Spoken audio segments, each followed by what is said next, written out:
Hello sa inyong lahat! Maraming salamat sa inyong patuloy na suporta sa aking YouTube channel. Bali, sa video na to ay meron akong bad news na isi-share sa inyo dahil marami akong mga kakilala dito sa Spain na dito kasi sa Spain, syempre during interview ay isa sa mga dapat na itatanong nyo sa inyong employer ay kung kayo ay tutulungan na mag-process na inyong papel sa time na kailangan nyo na mag-process. At kadalasan sinasabi ng mga employer na yes, willing kami na tulungan ka para sa iyong paper sa lahat ng mga documents na kailangan nyo. Pero unfortunately, marami tayong mga kababayan na naandito sa Spain ang nakakalungkot na taon sila doon sa mga employer na walang isang salita kasi meron tayong mga kaibigan dito na ganoon ang senaryo ngayon. Siguro dahil nagulat din ang mga employer kasi biglang bumaba ang requirements ngayon na once na ikaw ay nasa 2 years na ngayong May ay pwede ka nang mag-process ng iyong arraigo sosyal.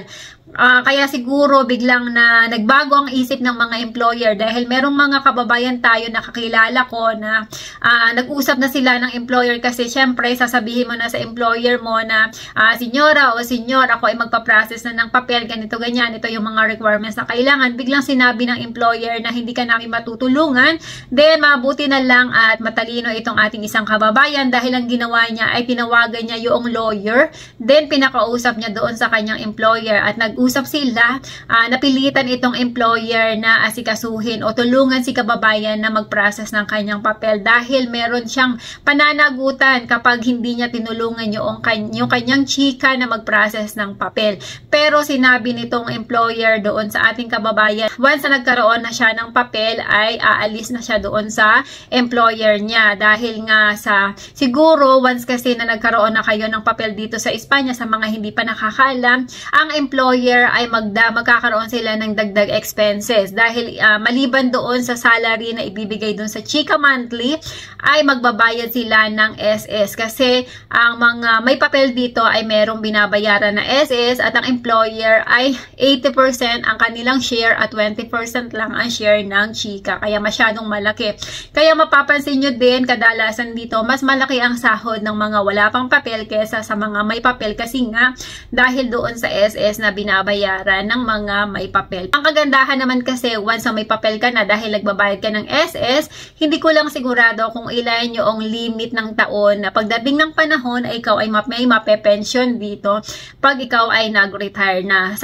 Siguro pag hindi ako nagkakamali, minimum na 15 years na nagbabayad ka ng SS ay kahit pa paano ay meron kang matatanggap na pension pagdating mo ng 67 years old dito sa Espanya.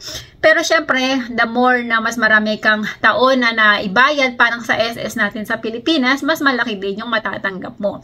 Ayun, meron pa tayong isang kababayan na nagpa-process na, bali magti 3 years na talaga siya ngayon, kaya siya nagpa-process ng papel. Unfortunately, yung kanyang employer ay hindi ata i-declare lahat ng mga ari-arian na meron sila kasi magkakaroon ng problema. Kaya medyo parang hindi maaayos yung kanyang papel, kaya naghahanap ulit siya ng panibagong lilipatan kasi pag hindi maayos yon, mas lalo kasi magkakaproblema, mas matatagalan na kanyang pagpapapel.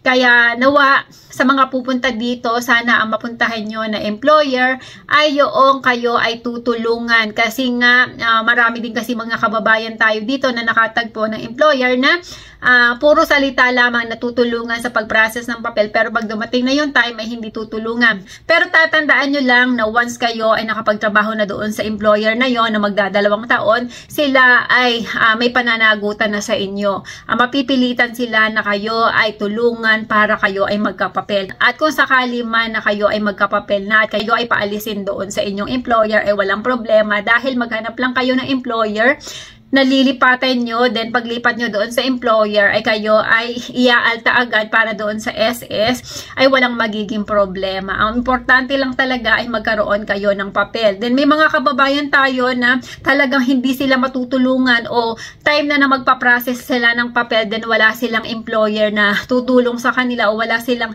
kasalukuyang employer. Ang gawin nyo lang maghanap kayo dahil marami namang mga employer din dito ang naghahanap ng chika kahit magpa-process na ito ng papel. papel. Willing sila na tumulong sa chika. Kaya lang, wag nyong iisipin na pagpasok nyo doon sa employer na yon ay ibibigay na kaagad ang inyong requirements. Maybe mag-iantay muna kayo ng 3 buwan para i-observe kayo kung kayo ba ay deserving na tulungan sa pag-process ng papel nyo.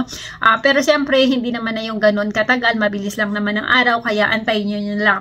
Pero sana, ang matagpuan nyo ay yung talagang amo na may isang salita para hindi na ganoon na ma-stress kayo kasi napakahirap nung kung kailan ka magpa-process ng papel ay saka ka na problema kung sino yung employer na magpa-process ng iyong papel. Kasi napakalaking bagay at pinaka-importante sa lahat, yung employer na tutulong sa iyo kasi may mga requirements na kailangan sa kanila, yun ang pinakang importante bago ka magkapapel dito sa Espanya. Sa mga kababayan natin na pupunta dito sa Spain, huwag kayong mawawala ng pag-asa dahil siguro naman mga 2% lang o 1% lang naman yung mga amo na ganyan. Mostly naman dito ay tumutulong talaga sa mga kababayan natin na walang papel. Kaya lang, once na nagkapapel na ang kanilang mga chika, ay inilelet go na nila ito dahil nga sa malaki ang ibinabayad nila. Mas gusto nila kasi kumuha ng mga walang papel dahil nga mas makakala sila ng gastos. Pero marami pa rin mga employer dito ang mas gusto ang may papel para mas legal kasi ayaw nilang magkaroon ng problema.